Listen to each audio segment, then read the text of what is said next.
Selain terkenal karena kecerdasannya, sosok Presiden RI keempat Kiai Haji Abdurrahman Ad-Dakhil yang lebih dikenal dengan sebutan Gus Dur kerap menjadi buah bibir karena ucapan-ucapan yang dianggap magis dan bisa menjadi kenyataan. Lalu apa saja ucapan-ucapan Gus Dur yang sudah terbukti? Mari kita bahas satu persatu dalam video polemik kali ini. Sebelum kita mulai sesi ramalan Gus Dur, sebelumnya mari kita simak profil singkat dari beliau.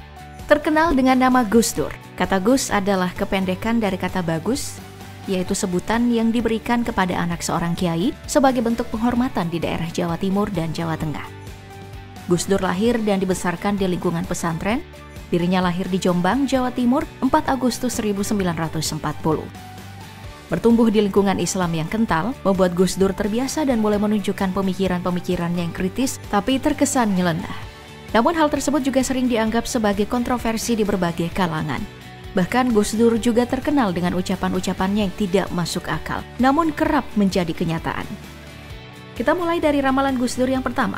Salah satu tokoh Islam Indonesia bernama Kiai Haji Bukhari Masruri menuturkan bahwa suatu waktu Presiden keempat Republik Indonesia itu sempat menceritakan bahwa Soeharto akan lengser dari jabatannya. Terbukti, 11 bulan kemudian Soeharto benar-benar lengser. 11 bulan sebelum Soeharto jatuh, saya Gus Dur, Mustafa Zuhad, Toha, pengurus NU Jogja, membicarakan berbagai masalah. Tapi tiba-tiba Gus Dur bilang dengan bahasa Jawa, "Wis rasa ngembrukui, Pak Harto sedelo menah jatuh," ujarnya. Yang kalau diterjemahkan ucapan Pak Gus Dur itu berarti, sudah, tak usah bicara itu, sebentar lagi Pak Harto jatuh. Bukhari juga melanjutkan kalau dirinya merasa tidak percaya, lantaran Soeharto waktu itu telah diangkat menjadi Jenderal Bintang 5. Itu artinya Soeharto sudah mendapat banyak dukungan, baik dari kekuatan bersenjata, politik, ekonomi, bahkan kepercayaan publik. Selain memprediksi lengsernya Pak Harto sebagai presiden, Gus Dur juga ternyata sudah memprediksi dirinya menjadi seorang presiden. Pernyataan ini ternyata disampaikan kepada Menteri Koordinator Kemaritiman Luhut Binsar Panjaitan.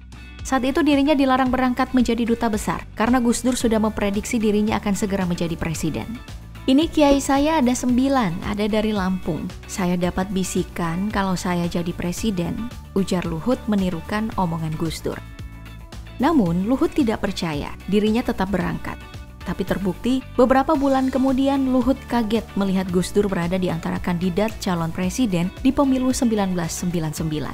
Itu baru omong beberapa minggu lalu atau beberapa bulan lalu itu jadilah presiden beliau.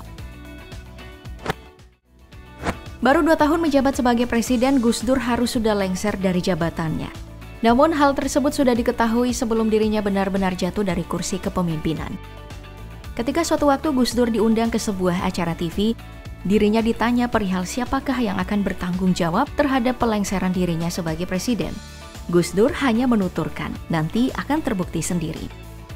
Seiring berjalannya waktu, nama-nama yang diduga kuat menjadi dalang pelengseran Gus Dur pun terkuak satu persatu. Gus Dur memang terkenal dekat dengan murid-muridnya. Kedekatan Gus Dur dengan Said Akil yang beberapa waktu lalu mencalonkan diri sebagai Ketua Umum PBNU misalnya. Keduanya diakui oleh anak Gus Dur, Yeni Wahid, punya kedekatan khusus karena kemampuannya menerjemahkan dan menafsirkan pemikiran Gus Dur. Mereka dinilai punya kedekatan pemikiran yang baik. Tapi jauh sebelum benar-benar terpilih, Gus Dur sudah lebih dulu meramalkan Said Akil yang akan naik sebagai Ketua Umum Pengurus Besar Nahdlatul Ulama. Dirinya meramalkan Said Akil akan menjadi ketua PBNU di usianya yang ke-55 tahun. Dan benar saja, ucapan Gus Dur tersebut menjadi kenyataan. Said Akil terpilih pada Muktamar yang ke-20 yang digelar di Makassar di usianya yang memasuki 56 tahun. Prediksi selanjutnya yang diucapkan Gus Dur dan tidak meleset adalah terpilihnya Jenderal Sutarman menjadi Kapolri. Jenderal Sutarman yang memang sudah dekat dengan Gus Dur karena saat itu menjadi ajudannya bercerita bahwa Gus Dur pernah mengajaknya untuk membicarakan soal karir Jenderal Sutarman yang akan terus berjalan mulus. Setelah menjadi Kapolda, Jenderal Sutarman akan terpilih sebagai Kapolri. Karena sifat Gus Dur yang memang humoris membuat Jenderal Sutarman tidak percaya dengan kata-kata Gus Dur tersebut. Tapi prediksi tersebut benar-benar terjadi. Jenderal Sutarman terpilih menjadi Kapolda, lalu naik menjadi Kabareskrim, dan di masa pemerintahan SBY dirinya diangkat menjadi Kapolri.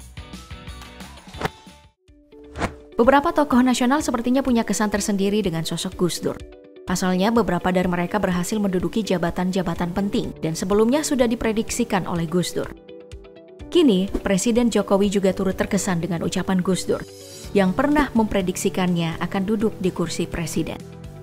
Tahun 2006 silam saat Gus Dur silaturahmi ke rumah dinas Pak Jokowi yang saat itu menjabat sebagai wali kota Solo. Gus Dur pun memberikan sambutannya. Dirinya menyebut bahwa sosok Jokowi berpotensi menjadi presiden nantinya.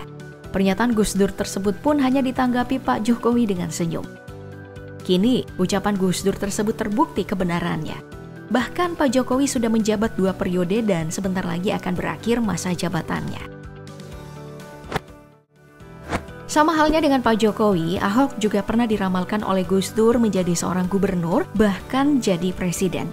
Namun hal tersebut ditanggapi Ahok dengan sedikit rasa tidak percaya diri, lantaran dirinya adalah keturunan Cina. Dirinya menyampaikan langsung kepada Gus Dur dan hanya meminta diberi semangat untuk ikut kampanye. Namun diakui oleh Ahok bahwa dirinya tidak memiliki ambisi politik yang besar. Menurutnya, memiliki jabatan ataupun tidak, ia tetap ingin mempertahankan perilaku baiknya. Selain memprediksi seseorang untuk naik jabatan, Gus Dur juga pernah menyebut jika DPR seperti taman kanak-kanak. Mendengar sindiran tersebut, kuping anggota DPR memanas dan mengecam ucapan Gus Dur. Namun Gus Dur yang memang suka bercanda menyikapi hal tersebut dengan santai. Lah, wong cuman canda, gitu aja kok baper. Meski sudah dikecam, lagi-lagi Gus Dur tetap saja berulah. Saat kunjungan ke Masjid Al-Munawaroh Ciganjur, Gus Dur mengaku menyesal sudah menyamakan DPR dengan anak TK. Saat ditanya alasannya, Gus Dur malah menjawab, dirinya menyesal menyamakan anak-anak yang suci, cerdas, dan kreatif dengan anggota DPR yang kotor dan kreatif untuk mencuri celah demi mendapatkan uang. Bener. Dan perkataan tersebut kini terbukti setelah lengsernya Gus Dur. DPR semakin menunjukkan tingkahnya yang lebih daripada anak-anak dan suka bertengkar bahkan tidak ragu untuk adu pukul. Selain suka membaca, Gus Dur juga sangat menyukai sepak bola sejak muda. Tapi tak sekedar menjadi penonton, Gus Dur juga suka mengamati bahkan memprediksi tim mana yang akan keluar sebagai pemenang. Salah satu pertandingan besar yang pernah diprediksi Gus Dur adalah skor pertandingan antara Brazil dan Skotlandia pada ajang Piala Dunia 1981. Pertandingan tersebut berakhir dengan skor 2-1 dan dimenangkan oleh Brazil. Kemenangan tersebut tentu saja sesuai dengan prediksi Gus Dur. Di ruang ICU saat beberapa hari sebelum wafat, dirinya pernah menyampaikan pesan kepada Prof. Soehardi yang merupakan guru besar UGM, yang juga sempat menjadi Dirjen Departemen Kehutanan di era kepemimpinan Gus Dur. Dalam perbincangan mereka, Gus Dur menitipkan pesan agar Prof. Soehardi untuk ikut mengawal pansus Senturi di DPR. Dirinya juga mengatakan akan pulang ke Tebu Ireng di hari Kamis dan diantarkan oleh banyak orang. Gus Dur juga mengatakan jika dirinya sudah ditunggu oleh sang ayah di sana. Kamis kemudian, Gus Dur akhirnya meninggal dunia, sesuai dengan perkataannya kepada Prof. Soehardi. Pemakamannya pun dihadiri oleh ribuan orang yang datang melayat.